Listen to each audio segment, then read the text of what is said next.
हाँ तो भैया कोई आखिरी ख्वाहिश है तो तुम बोल सकते हो। आज से 2 या 3 साल बाद मेरे बेटे को ज़ेनिन खानदान को बेचा जाएगा। उसे बचा सकते हो तो बचा लो। तुम मेगुमी फुशिगुरो हो ना? जानते हो तुम्हारे डैड ज़ेनिन खानदान से थे, जो जुजुत्सु जादूगरों का ताकतवर खानदान है। तुम्हारे डैड ने तुम्हें पालने के लिए खानदान को छोड़ा, और फुशिगुरो उन्होंने तुम्हें ज़ेनिन खानदान से बचाने के लिए हुकुम के इक्के की तरह बचा कर रखा था। तुम्हें गुस्सा आ रहा होगा ना? हाँ, मुझे गुस्सा आ रहा था क्योंकि वो सफेद बालों वाला इस बात को मजाक में ले रहा था। लेकिन उस वक्त उस अजीब से आदमी ने मुझे ज़ेनिन खानदान को बिकने नहीं दिया था। एग्जीक्यूशन पूरी तरह सीक्रेटली होगा? बिल्कुल भी नहीं। लेकिन वो लड़का पहले ही इसके लिए मान गया है।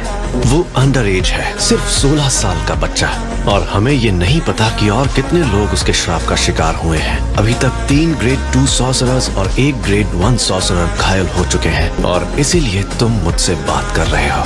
शायद तुम ये बात भूल चुके हो। तुम इसकी जिम्मेदारी ले रहे हो?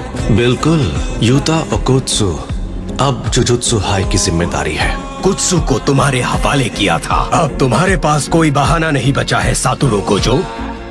मैं कोई बहाने नहीं बनाने वाला था। तुम यहाँ भी मजाक कर रहे हो? अगर रिका ओरिमोटो बेकाबू हो जाती, पूरे शहर को तबाह कर सकती थी।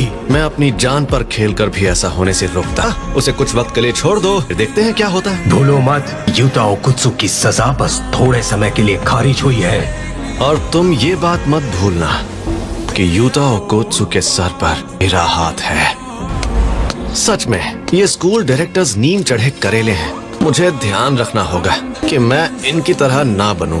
इन्हें समझ नहीं आता क्या? किसी को भी यंग लोगों से उनकी जवानी छीनने का हक नहीं है। किसी को भी ये हक नहीं है।